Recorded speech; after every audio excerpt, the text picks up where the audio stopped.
The following segment is sponsored by Healthy in Utah.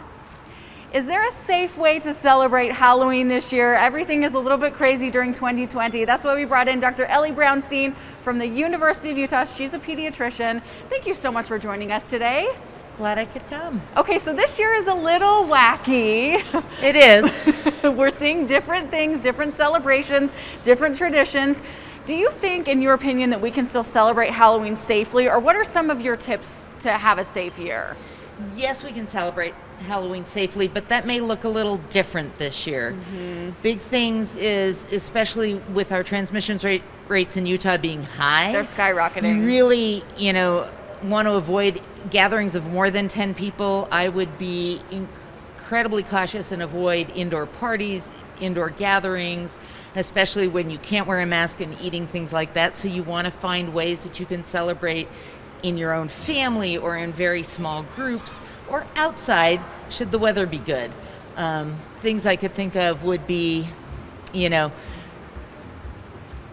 that you can probably be a little bit further apart, right? And outdoors, I would think. Right. And what about if you're in your own family? Is that probably safer if you're quarantining with your own family inside? The safest thing is stay within your own social circle, pod, family, whatever unit you are quarantining with.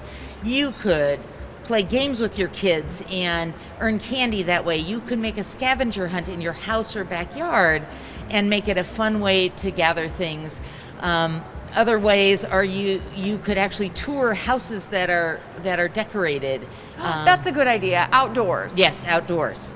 I love the idea, Dr. Brownstein, of the little scavenger hunt. I think that's what we may do, where we can hide candy. It's kind of like an Easter egg, Halloween type of thing, but it's make safer. It fun. Yes. Another one that I've heard talked about, but takes some planning, is get your neighborhood together and have the kids dress up and wait at their houses, and maybe people drive by and drop candy for the kids, so you get to share with the neighborhood but not come close to each other. Not come close to each other. I've also heard if you are going to trick or treat safely, trying to do it safe at least, that you still want to have your kids wear not only the Halloween mask but a separate medical mask, right? Right, because most of the masks that you're going to get for Halloween have nice little holes for eyes and mouths and noses, and that's where, a virus is going to go. So if you feel the need to trick or treat, you want to be in your social circle, and you want to wear masks.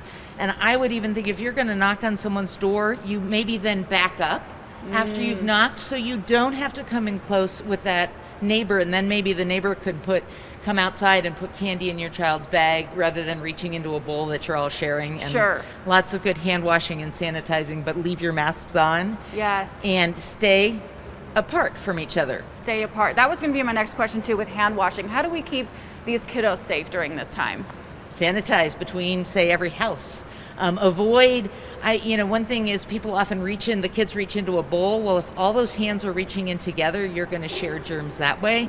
And so maybe you could wear gloves, or you reach in and you give the candy to someone, to the children, so that it's only one hand in that bowl. Yes. And you can sanitize your own hands. Okay, so we can still have fun this year. We just have to change it up a little bit. What's your favorite Halloween candy? Do you like candy? Heath bars. Yeah, ooh, those are good. I like those. Snickers or peanut butter ones are probably my way to go. Ellie, thank you so much for joining us. You're welcome. And for more information, go to the website on your screen. Thank you again. You're welcome.